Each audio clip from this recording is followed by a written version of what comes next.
My husband and I were together for 11 years. He has always wanted an open relationship and been clear about that from the start. It took a long time to get to a place where we were both ready for that. It happened this October. For the first few months, things were amazing. It felt like we were reconnecting and getting to know each other on a deeper level. Then he met someone who he really liked. The full details are in my history, but basically, we got into a conflict because I felt he was exploiting loopholes in our rules. This led to an argument, and rather than engage with my frustrations, he completely shut down. I tried so hard to talk to him, but it was like talking to a wall. After 5 days, I said it was too painful living like this, and asked if I should find another place to stay. He said I should go. We've always been amazing at talking things through and resolving conflicts. We don't have multi-day fights. He loves communication. And I didn't even ask him to end his new relationship.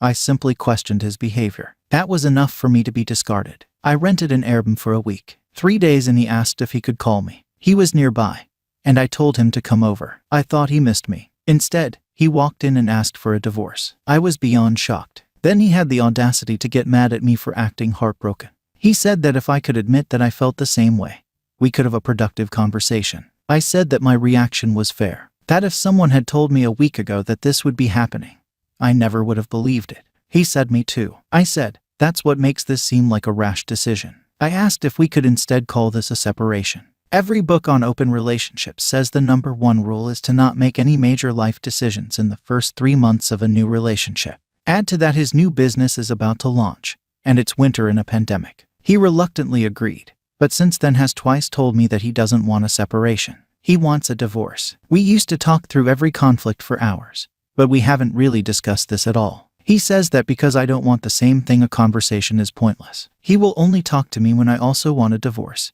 and don't have any negative feelings about it.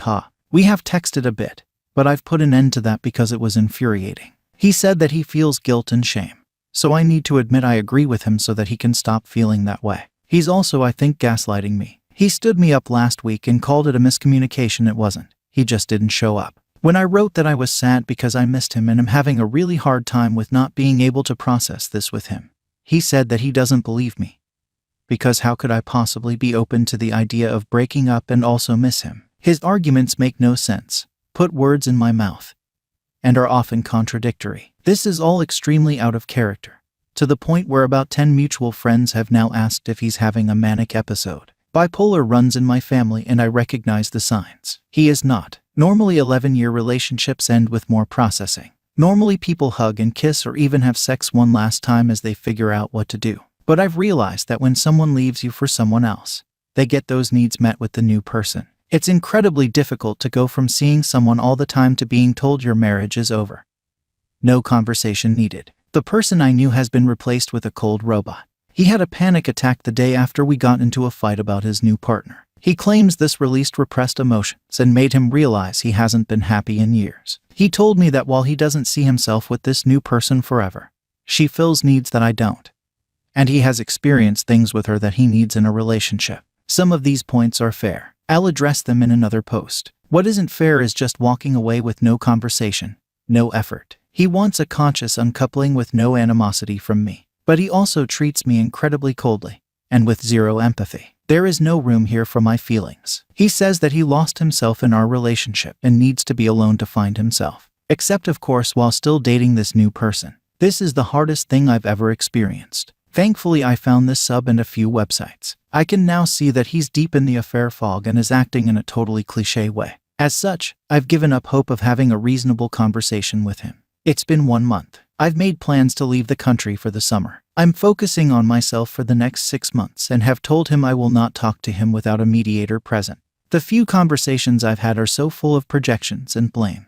It feels like talking to a crazy person. So, even though it breaks my heart, I'm basically going no contact. I won't get what I want right now, which is a reasonable conversation with the man I love. I don't know why I'm posting here. I guess to find people who relate. It fucking sucks because he's now so convinced that he hasn't been happy in years.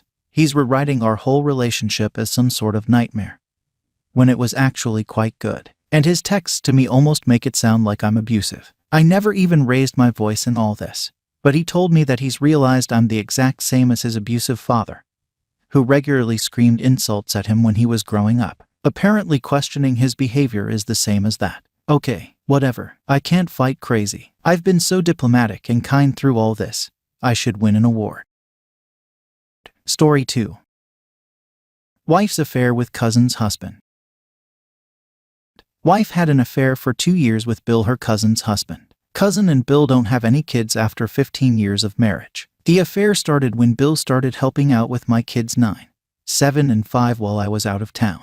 To set the context, I have to say that Bill is very good with kids, and kids love to be around him. Wife claimed that it was only an emotional affair, and it started because I was sometimes gone for 2-3 weeks at a time, international trips, and she really needed to lean on someone. She admitted that they might have kissed a few times but nothing more than that. Given that everything else was good in our life, and that my wife has been an excellent mother, I agreed to give it another chance on the condition that we take Bill out of our lives. It has now been more than 2 years since I discovered this, and we have completely cut off the Bill from our lives. She still sees her cousin, but her cousin does not officially know about the affair. Cousin has a terminal illness, and we thought it best not to burden her. We tried to work out our marriage over the last 2 years, but our marriage has turned into a dead bedroom. Finally, after 2 years of frustration, I talked to her about getting a divorce. I told her that I have forgotten about what happened, but since she seems to have no desire for me, I have no reason to stay. My wife has countered that by taking the Bill out from our lives, we have cut ourselves from the larger family. We avoid family gatherings where he is present,